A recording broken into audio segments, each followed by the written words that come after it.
There are some days where I get little glimmers of hope that I will get out of this gray robe and that these hormones will kind of come back to a neutral place. And then there's mornings when I wake up and I fell asleep with my mascara on and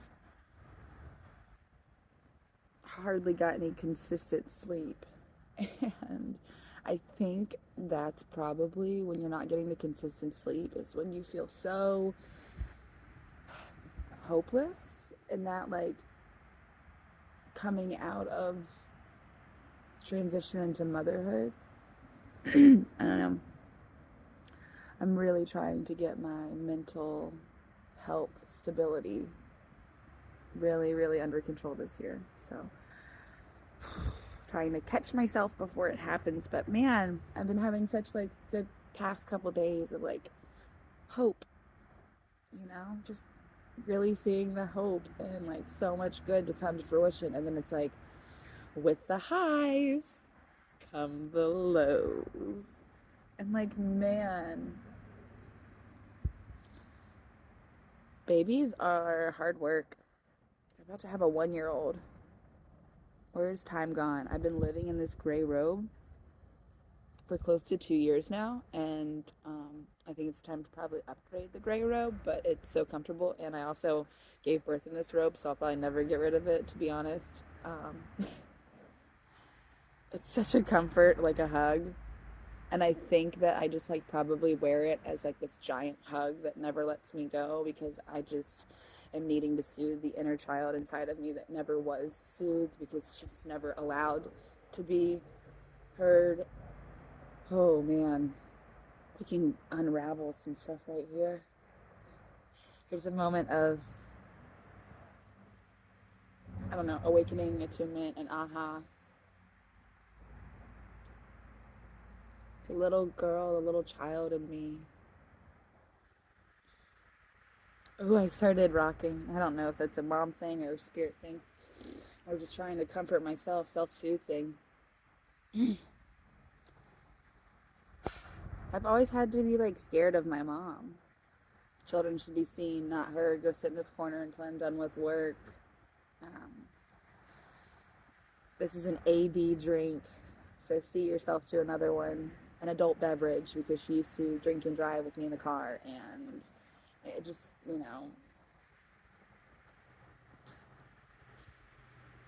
just do things that I didn't recognize at the time were going to make such an impact on me later in life.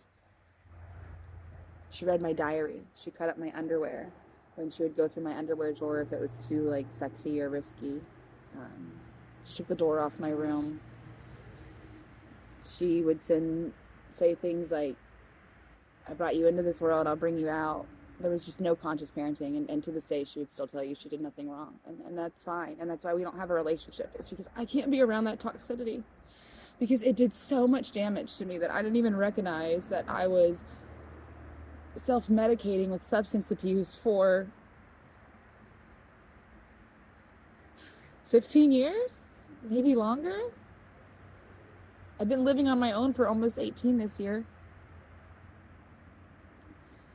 And so that's the thing too. It's like I've been supporting myself and finding a way in this world longer than I was ever in her presence. So it's like she doesn't know me.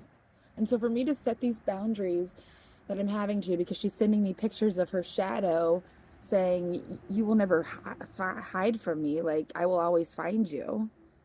Sending me pictures of a sweet little baby on a mirror before I even had Willow, saying, "I hope this baby blesses you." Like, taking pictures of Andrew and I out eating because she's stalking or spying. Like, nothing good comes from this relationship. And it's always been about possession, and I've always been scared of her, which is why I got even more and more and more silent on social media. And like, really, that's the probably the fire that switched to, I'm not going to put my daughter's face on social media, because she doesn't deserve her privacy invaded. And that was something that was consistently done to me, is my privacy was invaded. And so I lived in fear. And it fucked with my mental health on such a level.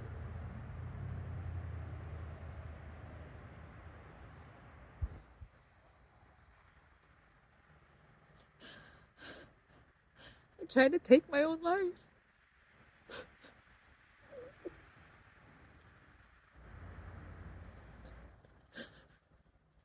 Like, I love me. I, I love this life I live. To be on the other side of how, like, fearful and lonely and sad and isolated and abandoned and all the grief, all the grief. It was also heavy. And when you've lost so much, especially people, and you feel like you're all alone and you just want to be with all of those angels, and substance abuse, I mean, alcohol alone is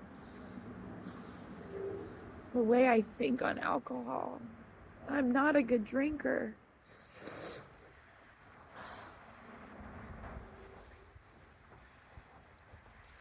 Anyway, getting my mental health under control. This wasn't supposed to be a 6-minute video of me having an aha moment, but here we are. I have so much work to do. But I've done so much work. And now that I have a daughter,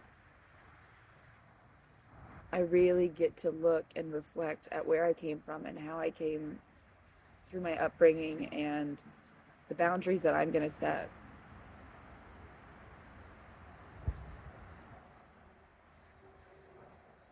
I'm not going to be scared anymore. I'm not going to be scared to be heard or seen. And I'm going to nurture my own little Laurel the way I'm going to nurture my Willow, the way I always wanted to be nurtured from my own mom.